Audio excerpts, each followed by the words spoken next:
फागुन मास की कृष्ण चतुर्दशी को महाशिवरात्रि के नाम से भी जाना जाता है। इस दिन उपवास सहित विधि विधान से भगवान शिव की पूजा करने से नरक का योग मिटता है। ऐसी मान्यता है कि महाशिवरात्रि की रात ग्रहों की दशा कुछ ऐसी होती है जो हमें शारीरिक और आध्यात्मिक ऊर्जा से सरोबोर कर देती है, लेकिन इसे पाने के लिए हमें रात भर जागना होता है, वो भी साधनारत होकर के। प्यारे सज्जनों, अमावस्या के एक दिन पहले हर चंद्र महीने की 14वीं रात्रि को शिवरात्रि कहा जाता है। इस रात अध्यात्म में दिलचस्पी रखने वाले लोग साधना करते हैं। माघ के चंद्र महीने में पड़ने वाली 12वीं शिवरात्रि को महाशिवरात्रि की संज्ञा दी गई है। ये शुभ अवसर साल में एक ही बार मिलता है। इसे महाशिवरात्रि इसीलिए कहते हैं क्योंकि 12 शिवरात्रों में से इसे सबसे ज़्यादा शक्तिशाली और प्रभावी माना जाता है। ये कोई ज़रूरी नहीं है कि साधना करने वालों की जिंदगी में ही सिर्फ आध्यात्मिक ऊर्जा का संचार होता, लेकिन इतना जरूर कहा जाता है कि साधक योग साधना करते हैं जिससे उसमें ऊर्जा का संचार आसानी से होता है। महाशिवरात्रि के विषय में कुछ विद्वानों का कहना है कि आज के ही दिन शिव जी और माता पार्वती विवाह सूत्र में बंधे थे, जबकि कुछ विद्वान ऐसा मानते हैं कि आज के ही दिन शिव जी ने कालकूट नाम का विष पिया था, जो कि सागर मंथन के समय समुद्र से निकला था। प्यारे सज्जनों, ये समुद्र मंथन देवताओं और असुरों ने अमृत प्राप्ति के लिए किया था। एक शिकारी की कथा भी इस त्यौहार के साथ जुड़ी हुई है कि कैसे उसने अनजाने में ही की गई पूजा से भगवान शिव ने प्रसन्न होकर उस पर अपनी असीम कृपा की थी। प्राचीन काल में किसी जंगल में एक गुरुद्रुह नाम का एक शिकारी रहता था, जो जंगली जानवरों का शिकार करता तथा अपने परिवार का पालन पोषण करता था। एक बार शिवरात्रि के दिन जब वो शिकार के लिए निकला, संयोगवश पूरे दिन खोजने के बाद भी उसे कोई शिकार न मिला। उसके बच्चों, पत्नी और माता पिता को भूखा सोना पड़ेगा, इस बात से वो चिंतित हो गया। सूर्यास्त होने पर वो एक जलाशय के समीप गया और एक घाट के किनारे एक पेड़ पर थोड़ा सा पीने के लिए जल लेकर के चढ़ गया, क्योंकि उसे पूरी उम्मीद थी कि कोई न कोई जानवर अपनी प्यास बुझाने के लिए यहाँ जरूर आएगा। इस पेड़ पर, जो कि एक बेल पत्र का पेड़ था, उसी पेड़ के नीचे एक शिवलिंग भी था, जो सूखे बेल पत्रों से ढका होने के कारण दिखाई नहीं दे रहा था। रात का पहला प्रहर बीतने से पहले एक हिरणी वहां पर पानी पीने के लिए आई। उसे देखते ही शिकारी ने अपने धनुष पर बाण साधा। ऐसा करने में उसके हाथ के धक्के से कुछ पत्ते और जल की कुछ बूंदें नीचे बने शिवलिंग पर जा गिरी और अनजाने में ही शिकारी की पहले पहर की पूजा हो गई। हिरणी ने जब पत्तों की खड़खड़ाहट सुनी तो घबरा कर उसने ऊपर की ओर देखा और भयभीत होकर शिकारी से कांपते हुए स्वर में बोली, मुझे मत मारो।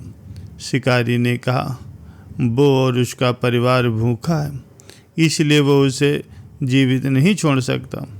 हिरणी ने वादा किया कि वो अपने बच्चों को अपने स्वामी को सौंप करके वापस लौट आएगी, तब वो उसका शिकार कर ले। शिकारी को उसकी बात पर विश्वास नहीं हो रहा था। उसने फिर से शिकारी को ये कहते हुए अपनी बात का भरोसा करवाया कि जैसे सत्य पर यह धरती टिकी है, समुद्र अपनी मर्यादा में रहता और झरनों से जलधाराएं सदा ही गिरा करती, वैसे ही वो भी सत्य बोल रही। क्रूर होने के बावजूद भी शिकारी को उस पर दया आ गई और उसने उससे कहा, जल्दी लौट आना, और उसने हिरनी को जाने दिया। थोड़ी ही देर के बाद एक और हिरनी वहाँ पानी पीने आई। उसे देखकर शिकारी सावधान हो गया और तीर साधने लगा, और ऐसा करते हुए उसके हाथ के धक्के से पहले की तरह फिर से थोड़ा सा जल और कुछ बेलपत्र नीचे शिवलिंग पर जा गिरे और अनायास ही शिकारी की दूसरे पैर की भी पूजा हो गई। इस हिरणी ने भी भयभीत होकर के शिकारी से जीवन दान की याचना की, लेकिन उसके अस्वीकार कर देने पर हिरणी ने उसे लौट कर ये कहते हुए वचन दिया कि उसे ज्ञात है कि जो वचन देकर के पलट जाता है उसके अपने जीवन के सारे संचित पुण्य नष्ट हो जाते हैं। उस शिकारी ने पहले की तरह इस हिरणी के वचन का भी भरोसा कर उसे जाने दिया। अब तो वो इसी चिंता से व्याकुल हो रहा था कि उनमें से शायद ही कोई हिरणी लौट कर के आया और अब उसके परिवार का क्या होगा। इतने में ही उसने जल की ओर आते हुए एक हिरण को देखा। उसे देखकर शिकारी बड़ा प्रसन्न हो। अब फिर धनुष पर बाण चढ़ाने से उसकी तीसरे पैर की पूजा भी स्वतः ही संपन्न हो गई, लेकिन पत्तों के गिरने की आवाज़ से वो हिरण सावधान हो गया। उसने शिकारी की ओर देखा और उससे पूछा, तुम क्या करना चाहते हो? वो शिकारी बोला, अपने कुटुंब को भोजन देने के लिए तुम्हारा वध करूँगा। वो मृग प्रसन्न होकर कहने लगा, मैं धन्य हूँ, मेरा ये शरीर किसी के तो काम आएगा, परोपकार से मेरा जीवन सफल हो जाएगा। कृपा कर मुझे अभी जाने दो, ताकि मैं अपने बच्चों को उनकी माता के हाथ में सौंपकर और उन सब को धीरज बंधा करके यहाँ लौट आऊँ। शिकारी का हृदय उसके पाप पुण्य नष्ट हो जाने से अब बिल्कुल ही शुद्ध हो गया था, इसलिए वो विनयपूर्वक बोला, जो यहाँ आए हैं सभी बातें बना करके वापस चले गए, लेकिन अभी तक कोई नहीं लौटा।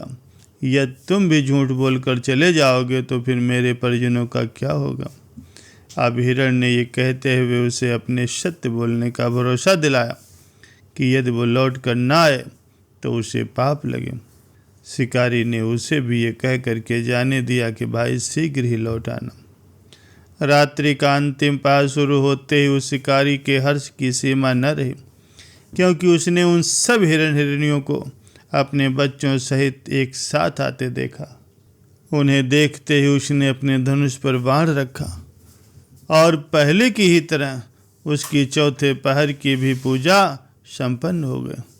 अब उस शिकारी के भगवान शिव की कृपा से सारे पाप भस्म हो गए।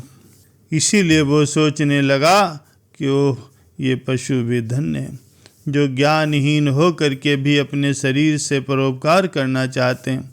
लेकिन धिक्कार है मेरे जीवन को कि मैं अनेक प्रकार के कुकृत्यों से अपने परिवार का पालन पोषण करता रहा। अब उसने अपना बाण रोक लिया और उन मृगों से कहा कि वे सब धन्य हैं तथा उन्हें वापस जाने दिया। ऐसा करने पर भगवान शंकर ने प्रसन्न होकर तत्काल उसे अपने दिव्य स्वरूप का दर्शन कराया तथा उसे सुख समृद्धि का वरदान देकर गुह नाम प्रदान किया। मित्रों, यही वो गुह था जिसके साथ भगवान श्री राम ने मित्रता की थी। शिव जी की जटाओं से गंगा जी को धारण करने वाले, सिर पर चंद्रमा को सजाने वाले, मस्तक पर त्रिपुंड और तीसरे नेत्र वाले, कंठ में कालपास और रुद्राक्ष माला से सुशोभित, हाथ में डमरू और त्रिशूल है और भक्त जन बड़ी श्रद्धा से जिन्हें शिव शंकर, भोलेनाथ, महादेव शंकर, भगवान आशुतोष, गौरी शंकर, महाकाल, ओंकारेश्वर, नीलकंठ, त्रिपुरारी, सदाशिव तथा अन्य न जाने कितने सहस्त्र नामों से संबोधित करके उनकी पूजा अर्चना करते हैं। ऐसे भगवान शिव हम सब के चिंतन को सदा सदा सकारात्मक बनाए रखें और आप सब की मनोकामना पूरी करें। सत्संग सुनने के लिए आप सभी का बहुत बहुत धन्यवाद।